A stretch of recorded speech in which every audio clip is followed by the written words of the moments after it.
نحمده ونصلي ونسلم على رسول الكريم اما بعد.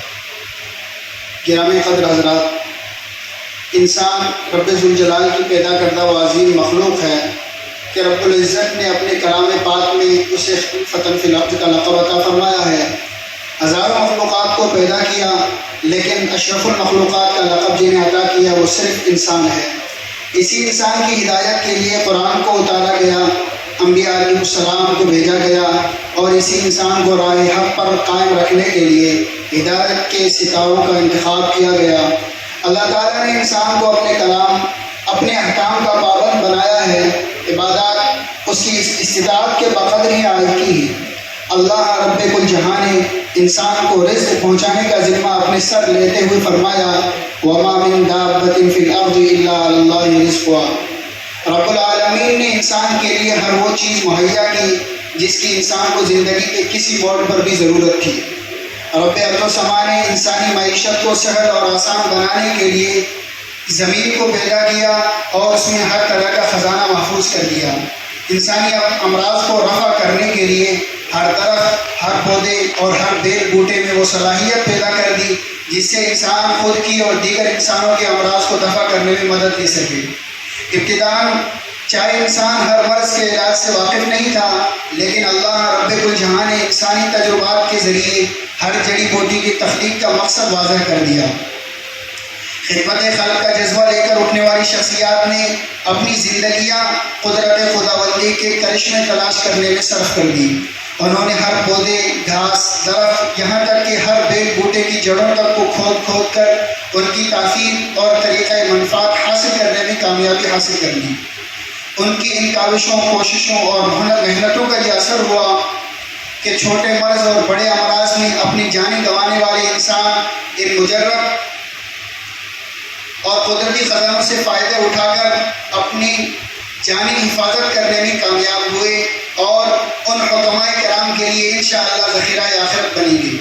قدیم زمانے سے ایک طویل تجربے پر محیط اس علم پر بڑی محنتیں ہوئی جسے علم طب سے جانا جاتا ہے.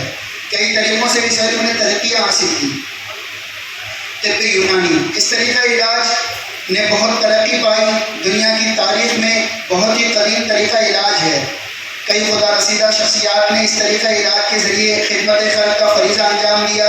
من جملہ ان شخصیات کے ہمارے علاقے باڑمیر کے عظیم شخصیت، رہبر قوم ملت، خادم المسلمین، ولی ریگستان، بانی مدینۃ العلوم گاگریہ حضرت شیخ الحدیث مولانا ولی محمد صاحب، شاگرد رشید حضرت مولانا حسین احمد مدنی رحمۃ اللہ علیہ. حضرت ولی ریگستان نے اس طریقہ علاج کو اس وقت سر انجام دیا جب علاقے میں شرک اور بدعت اپنے زور پر تھا. چھوٹے بڑے مریض کو لے کر لوگ ان پیروں کے پاس جایا کرتے تھے جو خود بھی جاہل تھے اور گمراہی پھیلا رہے تھے. ان سے تعویذ اور دھاگے لے کر گلے میں پہنا کرتے تھے.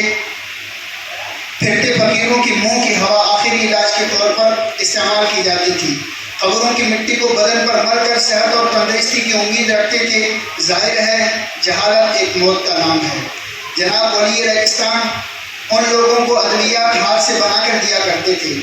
حضرت خدمت خلق کا بڑا جذبہ رکھتے تھے. سیاسی طور پر 10 سال تک ضلع پریشد کے ممبر بن کر اور اس کے بعد سن 1957 میں ضلع باڑمیر کے ودھان سبھا چوہتن سے MLA بن کر 5 سال تک ایک امین سیاست دان بن کر خدمت قوم کا فریضہ انجام دیتے رہے. مدنی دارالشفا، حضرت کی خواہش تھی کہ ایک باقاعدہ دواخانہ تعمیر کیا جائے اور اس کے لیے کچھ وقت خاص کر لیا جائے، لیکن درس بخاری شریف، نظام مدینۃ العلوم گاگریہ اور دیگر مصروفیات نے اس کام کی اجازت نہ دی. مولانا ایک ماہر اور تجربہ کار حکیم تھے. مولانا سے فیض حکمت حاصل کر کے مولانا کے چھوٹے بیٹے جناب حکیم مولوی محمد علی صاحب نے حضرت کے نقش قدم پر چلتے ہوئے سن 1995 میں گاگریہ اسٹیشن میں مدنی دارالشفا خانے کی بنیاد رکھی. حکیم محمد علی صاحب ولی ریگستان کے خواب حکمت کی تعبیر بنے. اللہ رب العزت نے حکیم صاحب کے ہاتھ پر مسیحائی کا اثر رکھا ہے. اس خدمت کو عند اللہ اور عند الناس مقبولیت ملی. کام وسیع ہوتا گیا. حکیم صاحب کے فرزندان بھی زیر تربیت رہے. حکیم کفایت اللہ اس وقت گجرات میں اسی کام کی خدمت میں انجام دے رہے ہیں اور حکیم مولوی ہدایت اللہ نے بڑی دلچسپی اور دل جمعی کے ساتھ کام سیکھا اور اپنے ذمے لیا۔ ہندوستان کی بہت ہی بڑی اور مشہور کمپنی نیو شمع نے سن 2017 میں اتراکھنڈ کے مشہور شہر میسور میں مدعو کر کے ایک کانفرنس میں فخر طب نامی ایوارڈ سے نوازا۔ حکیم ہدایت اللہ نے علاقے کی ضروریات کا احساس کیا، خطے سے پورے علاقے میں فیض کو عام کرنے کی غرض سے سن 2011 میں دیش کی مشہور بڑی بڑی کمپنیوں نے براہ راست رابطہ کیا اور ہول سیل کا کام شروع کر دیا۔ بڑی بڑی کمپنیوں میں سر فہرست ہمدرد، باؤکیور Gujrat, new Shama, Rex, Max, Shiza health care, Goswami Ratan Garh وغیرہ۔ ان تمام بڑی بڑی کمپنیوں سے خرید کر راجستھان کی ضلع باڑمیر، جیسلمیر، جالور، جودھپور، سیکر اور گجرات کی ضلع پالنپور، پاٹن، لوناواڑا، احمد آباد، کچھ بھوج تک اپنی پہنچ بنانے میں کامیاب ہوئے اور چشمہ آب شیریں سے اہل وطن کو سیراب کر رہے ہیں۔